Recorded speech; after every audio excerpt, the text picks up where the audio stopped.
A gente falando de não cair em golpe de turista, já caímos no primeiro. No primeiro Verdade, a concentração turística é essa.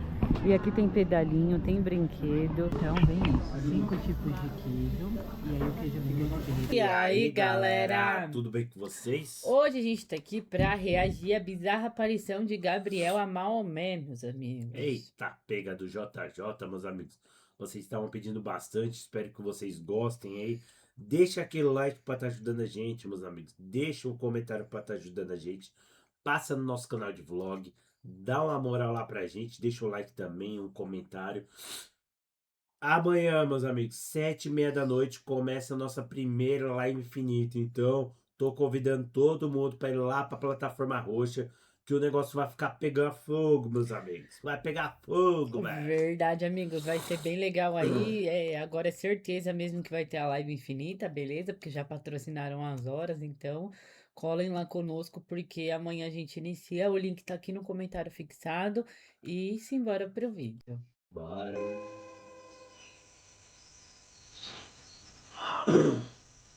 Sinistro. Jesus was not crucified. He did not die for your sins. Jesus was merely a prophet of all. Do not trust those who came before you. Trust me, Mom. I am Gabriel. If you do not write, then I will squeeze you until there is nothing left to squeeze.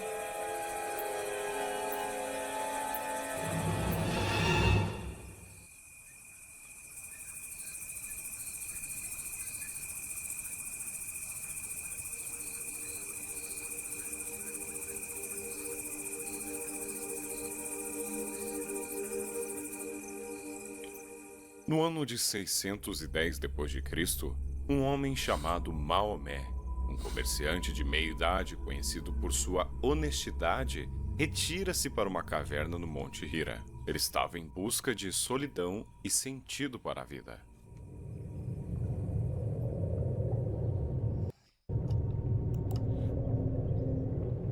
Nessa época, ele não é um profeta ainda. É um homem que estava perturbado pela idolatria de seu povo e pelo silêncio de Deus. Na escuridão da caverna, sem testemunhas, sem preparação, uma presença invade o espaço. Uma figura de proporções e luz inimagináveis se materializa bem na frente dele. A tradição islâmica descreve detalhadamente o que acontece em diante. O ser não o saúda, não o tranquiliza dizendo não temas, como já era a tradição bíblica. O ser o agarra com uma força descomunal e o aperta, comprimindo seu corpo até que toda a resistência se esvaia e Maomé sinta que a vida está prestes a abandoná-lo. Ele o solta e ordena uma única palavra. Recita. Maomé, apavorado e iletrado, fala que não sabe ler e o ciclo de violência se repete. Uma segunda vez, o ser aperta ele até o limite da morte. Uma terceira vez.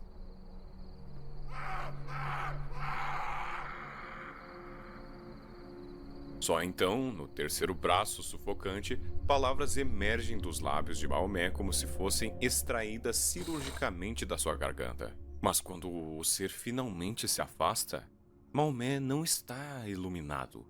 Na verdade, ele está aterrorizado, tremendo incontrolavelmente e com a mente afogada em pavor. Ele desce a montanha correndo, com seu corpo em choque, e ao chegar em casa, sua esposa Khadija o encontra em estado de colapso. Ele se joga nos braços dela e imploram: cubram-me. Então ele confessa o seu diagnóstico.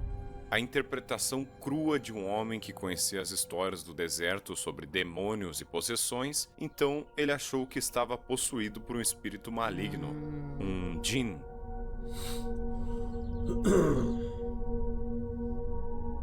Ele não achou que era um profeta, achou que tinha sido atacado e dominado por uma entidade das trevas. A ironia dessa história é que o instinto inicial de Maomé estava alinhado com o alerta bíblico. Ele sentiu na carne, na pressão dos ossos e na exaustão da alma que aquilo não era divino, mas ele foi convencido do contrário. Sua esposa, Khadija, talvez buscando acalmar o marido que amava, e seu primo, Waraka, um velho cego que conhecia textos cristãos e judaicos, fizeram a reinterpretação do evento.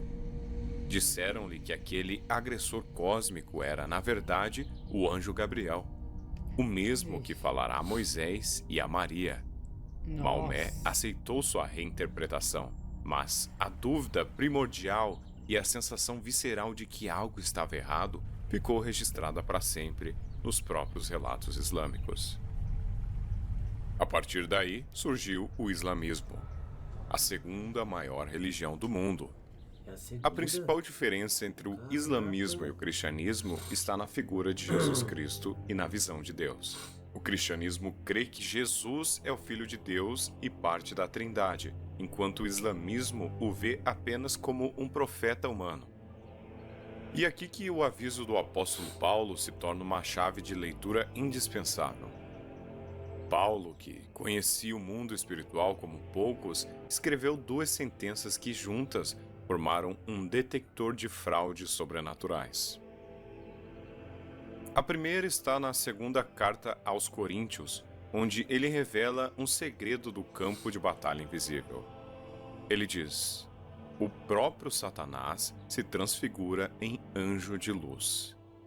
Ele não diz que Satanás envia um demônio qualquer para fazer o papel. Ele diz o próprio Satanás, o chefão, o querubim ungido que um dia caminhou no Monte Santo de Deus.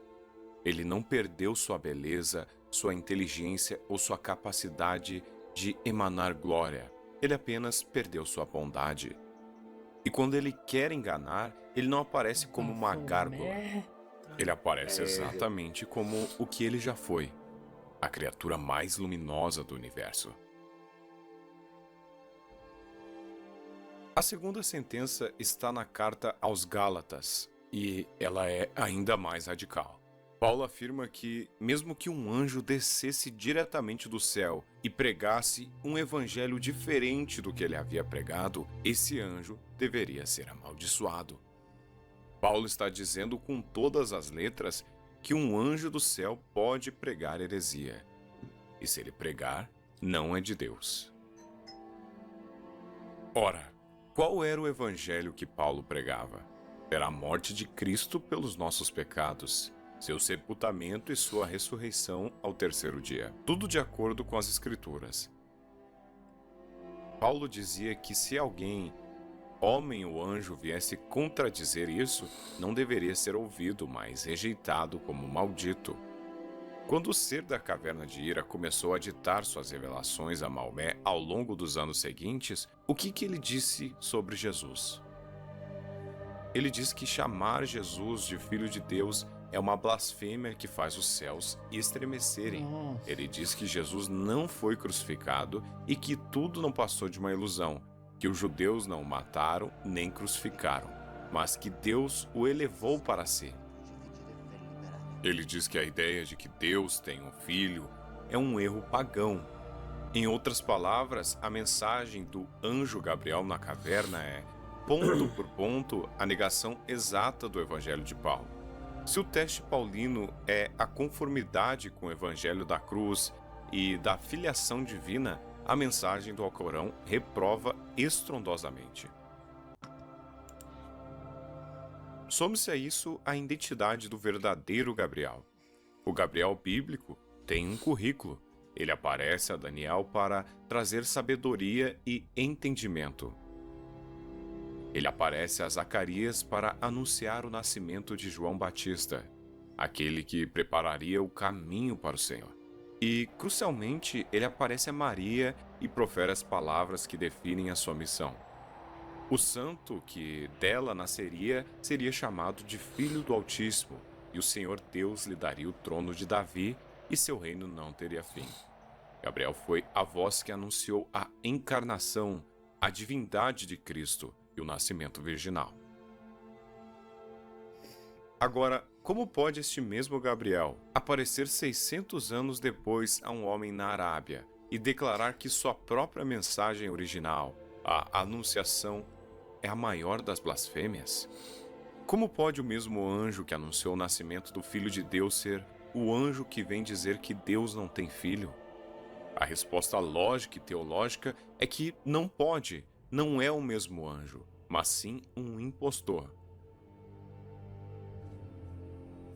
E aqui tocamos no ponto mais perturbador. E se Gabriel nesta caverna for, na verdade, Satanás? Ai, meu Deus do céu. Corre!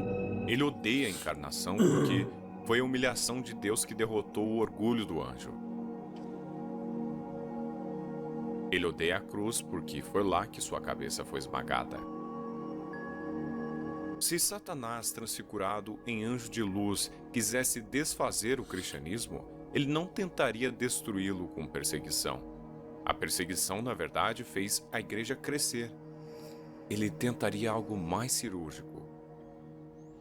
Criar uma versão alternativa de Jesus que mantivesse o nome e a aparência de respeito, mas que removesse o escândalo da cruz e a glória da divindade.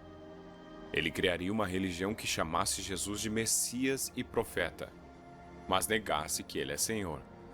Ele faria com que bilhões de pessoas adorassem um Deus solitário, sem filho, sem cruz, sem expiação. E para entregar essa contra-revelação, ele usaria o nome do anjo que primeiro anunciou a verdade. Que golpe mestre seria usurpar o nome de Gabriel, fazendo o mundo acreditar que o arcanjo da sua anunciação se voltou contra sua própria mensagem. O objetivo desse vídeo não é denegrir o islamismo, mas sim questioná-lo. Maomé, um homem sincero e monoteísta fervoroso, foi vítima de uma falsificação sobrenatural de alto Jesus não calibre. tentou ser enganado no deserto? Então toda essa história pode Imagine ser sobre nós, um homem enganado por que nada Satanás, somos. disfarçado do mais glorioso dos anjos, usado para criar a maior cisão religiosa que o mundo já viu e para afastar nações inteiras do Jesus crucificado e ressurreto, o verdadeiro Filho de Deus.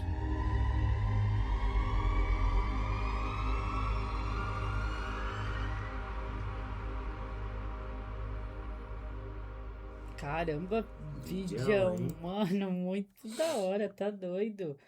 Vídeo bem legal, amigos. Gostei, viu? Bem legal mesmo. Nossa, esses dias a gente tava falando. Em algum vídeo a gente citou um negócio de divisão, lembra? Que eu falei que eu tava lendo um negócio, aí tava falando da divisão da igreja. Aí Ah, foi. no final desse vídeo, volta de novo pra esse ponto, né? Porque o inimigo ele sempre vai querer causar divisão em tudo, né? E usando uma distorção, né, do cristianismo, né, é uma maneira de causar divisão, né, e causar, né, briga, discordâncias, né, e é muito doido, cara, como o bicho ruim ele é astuto, né?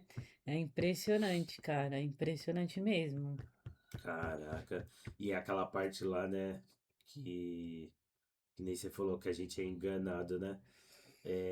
Eu acho que a gente é enganado a todo tempo. Não tô falando que é todas as igrejas, mas a maioria, meus amigos, as pessoas é enganada, entendeu? Exato. Então, né? É verdade, amigos. Mas Serão da. Coitada da gente. verdade, amigos, mas e por isso que é importante cada vez mais a gente buscar ter uma visão clara, né? Principalmente sobre a palavra de Deus, né? A gente buscar ter uma visão clara sobre as coisas, né? Estudar, pedir discernimento, né? Para Deus, pra gente, né? Conseguir compreender, né? E ter uma boa interpretação, porque tem muita interpretação errada, né? Sobre as coisas, né? E voltando ao assunto da aparição do anjo, né?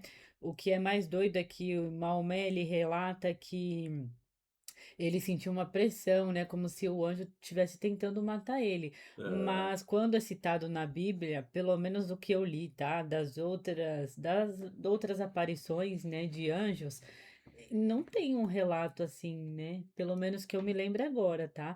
de um anjo tentar matar, né, alguém quando, né, vem dar um recado, enfim, né.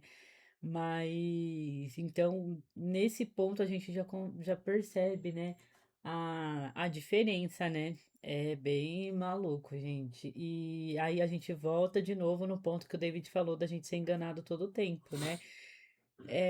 Se Satanás, né, ele consegue enganar alguém com uma aparição, imagina o tanto de pessoa que ele não consegue induzir para enganar outra pessoa, né? É, Então é muito maluco isso, gente. É bem doido, e principalmente querer distorcer esse negócio da cruz, né? E tô lendo um livro que é muito bom, gente, que ele fala sobre família e tal, mas no livro, em todos os capítulos, né, ele mostra que todos os caminhos da nossa vida, no final de tudo, sempre vai levar a gente aos pés da cruz. Então é muito legal. E esse vídeo me fez lembrar desse livro. Muito bom, eu adorei o vídeo, gente, sério mesmo. nossa, esse vídeo é bom, meus Bem legal mesmo. amigos. Agora eu quero que vocês comentem aí, né, o que É, a vocês opinião de acharam. vocês aí. Deixa a opinião aí pra gente, beleza? E a gente se vê no próximo Próximo vídeo. vídeo.